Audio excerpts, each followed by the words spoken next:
Arcadio told me that I should wait for him here. I hope he has something important to say.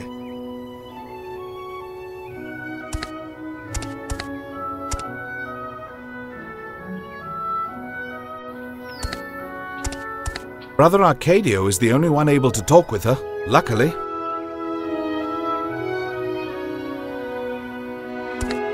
You seem tired to me. Of course I'm tired. We didn't sleep a wink all night. But that doesn't seem to bother you one bit. Yes. The truth is, I feel alert and rather stimulated. Because you're possessed by those cursed investigations of yours. Why don't we just hand over the whole thing to the Inquisition? If you knew Nazario like I do, you'd know that's the worst thing we could do.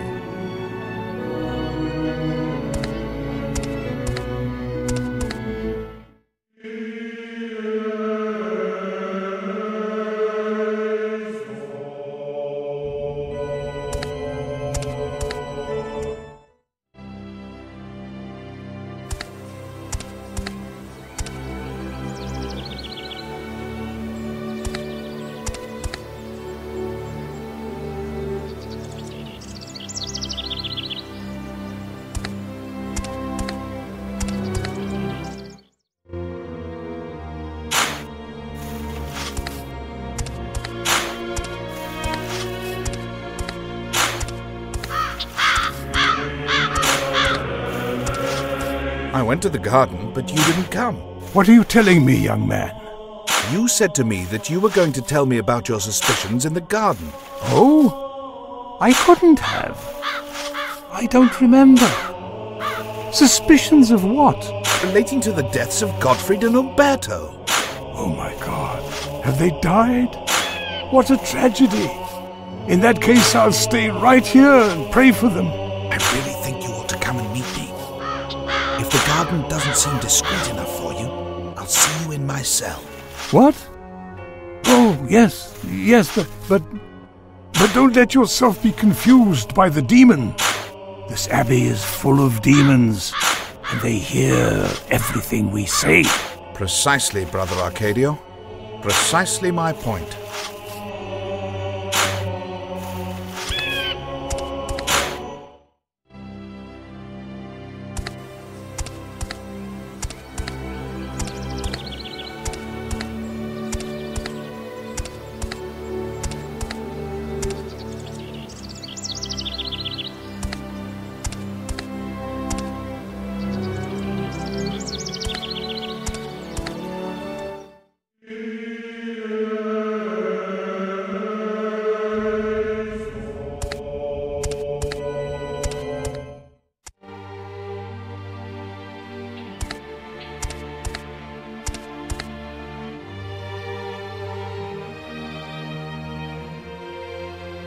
I'm off again, Martin.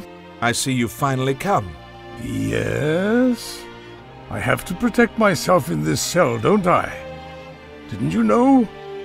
There's a murderer in the Abbey, and he wants to kill me to get his hands on my treasure.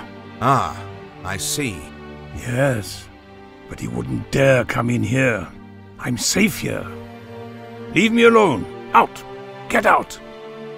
Bruno, we're going out for a moment, and leave Brother Arcadio here alone with his lunacy. What's going on, Master? It's obvious that Brother Arcadio is keeping something from us. On the other hand, he might also want to tell us something. We'll see. Bruno, stay near the doorway. It would be better. Yes, Master.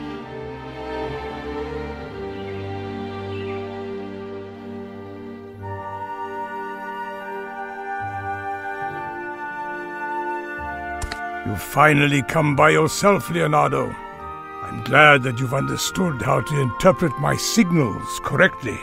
They were much too clear for a senile mind, that's certain. Though I must admit, you've had me confused ever since we met.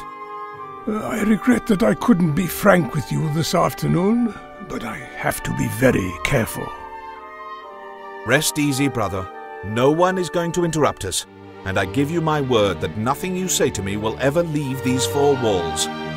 For my part, it's as if I were hearing confession. You won't tell your novice either? I promise not to. That's good enough for me. You're a righteous, noble man, and you deserve my complete trust. I'm aware that you had problems at court that led to the confrontation with Nazario. Yes. I'm not looked on particularly well by the Emperor's advisors. Which is precisely why Nazario's arrival fundamentally changed the situation at the Abbey. I must tell you everything I know. Please do. Go right ahead. Perhaps you think it's my destiny at this monastery to be a simple gardener. Then it will certainly come as a surprise to you that You were supposed to be the abbot. I was supposed to be the abbot. Hey? What? You knew? In light of the relationship between the abbot and Segundo, it's not hard to imagine that, as is common practice at many abbeys, whoever holds the post of prior is going to be appointed abbot someday. I overheard a remark from Nicholas that you were once prior here, so the question arises... How did the current abbot obtain his position? You're intelligent. You wouldn't be surprised if the person you trusted most betrayed you. But I didn't see it coming back then. The abbot betrayed you? Andres, that's his name.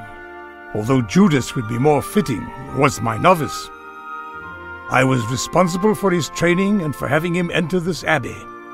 He's not a bad person at heart, but he comes from a very rich aristocratic family and always placed too much weight on appearances.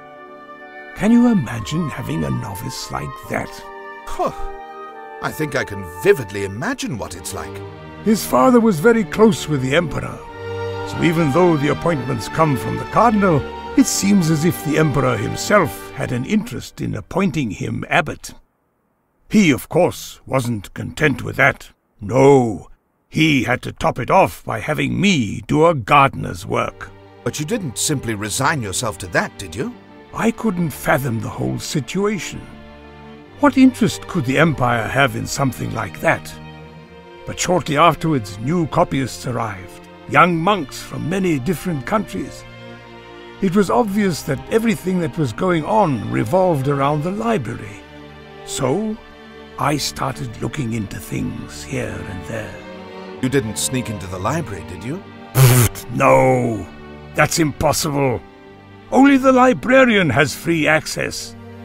But I was able to get a look at Andreas' office without being seen. I was trying to find proof that his election to the post as abbot wasn't proper. That dark interests were involved. Something that would incriminate him and taint his aura of sanctity. Something that would have permitted you to take on the position as abbot. It wasn't a question of my ambition. It had to do with seeing justice done.